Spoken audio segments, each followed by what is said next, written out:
We're going to talk about controlled round feed actions. We're going to talk about push feed actions.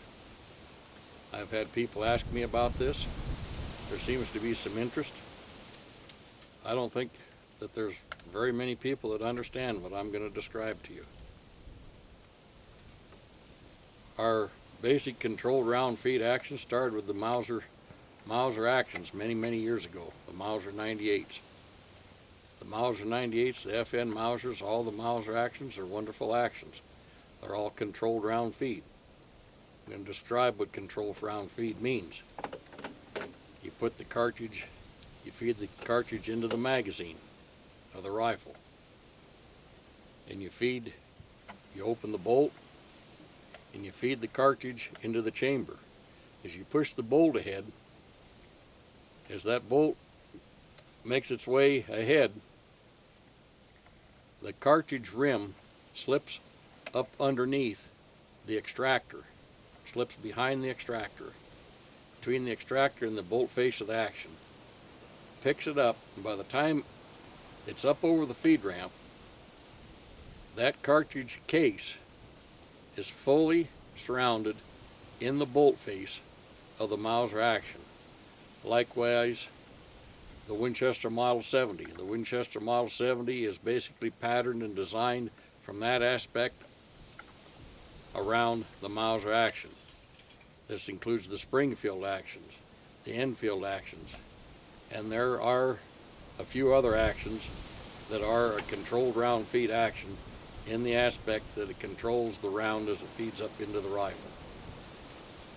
By necessity, these are the slowest to operate type of action in a bolt action made. They work well, they work reliably. Everything that is mechanical relies on your ability to and your expertise to be able to use it. I love Mauser actions. I love Winchester Model 70s. I like the controlled round feed aspect.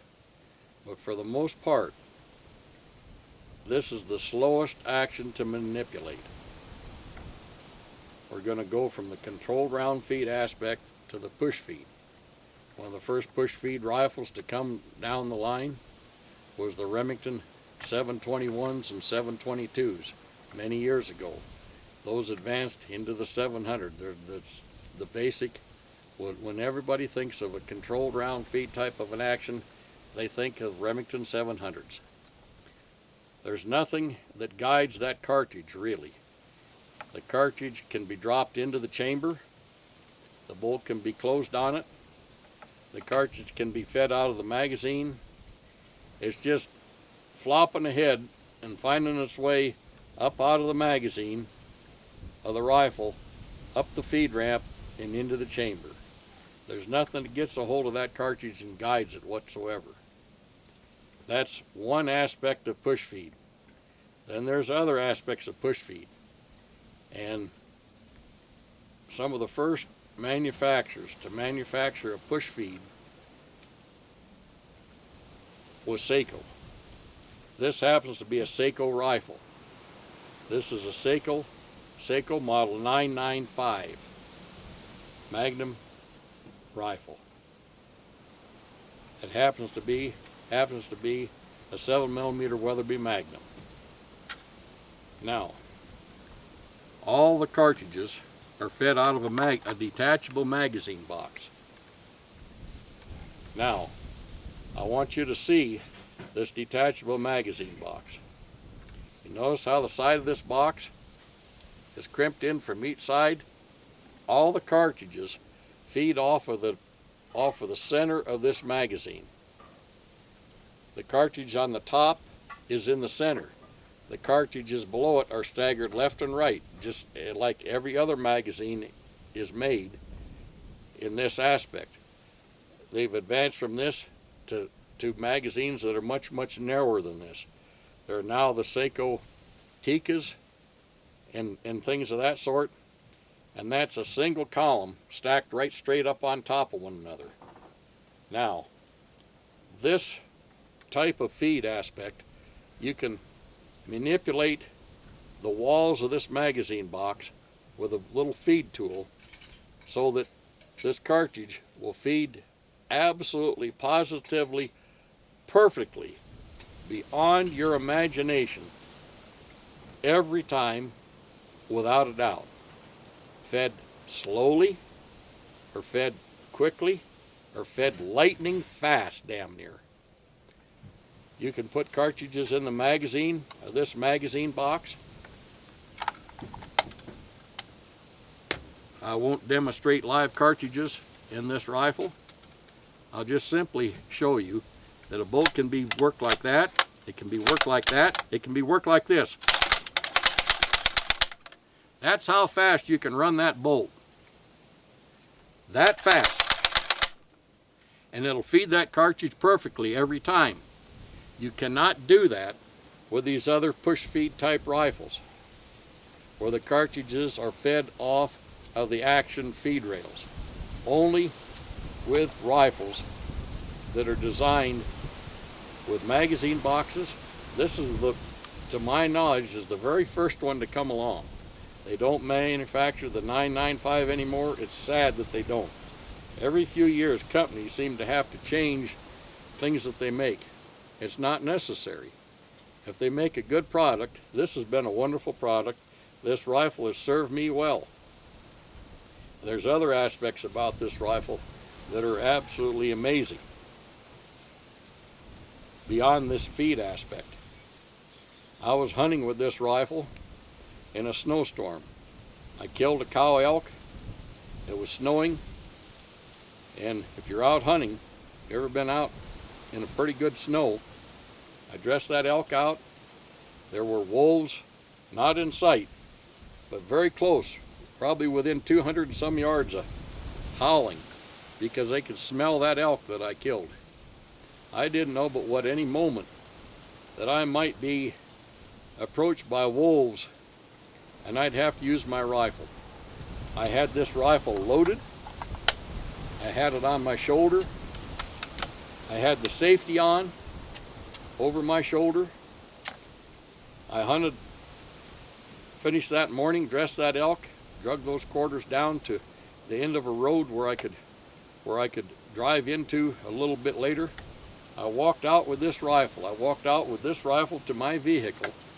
This rifle had literally a 1/16 of an inch of ice over the entirety of the rifle, the stock, the action, the scope, and everything.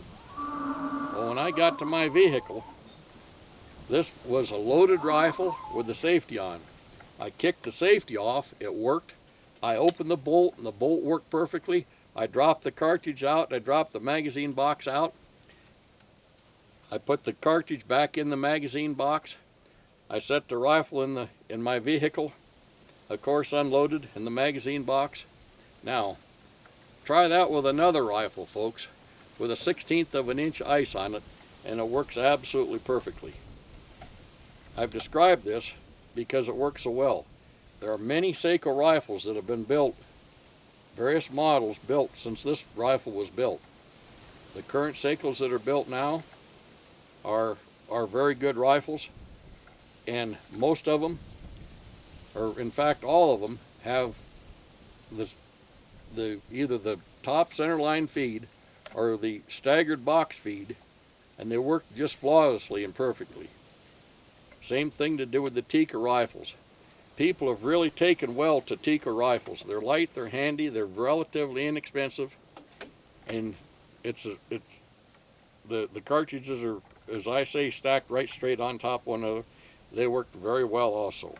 So I hope that this answers some of the misgivings of some of these push feed rifles, except something just come into my mind.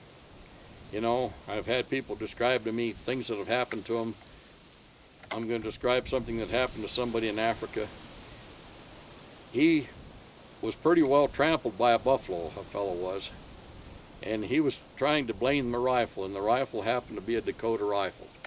Well, that's made off of the Model 70 type action, controlled round feed. It was a 4/16, and there was no fault of the rifle.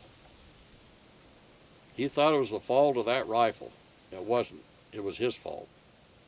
He short stroked the bolt.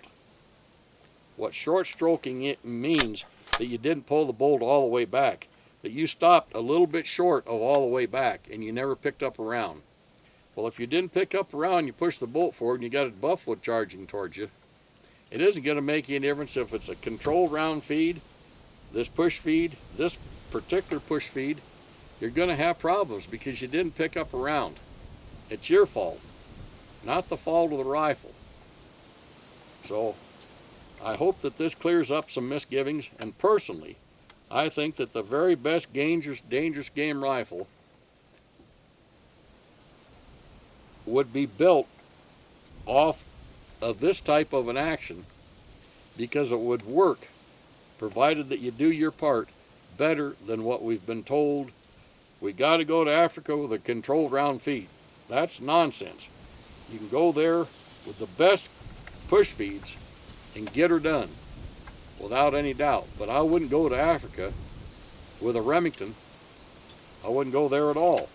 If I went, I have 2 of these rifles.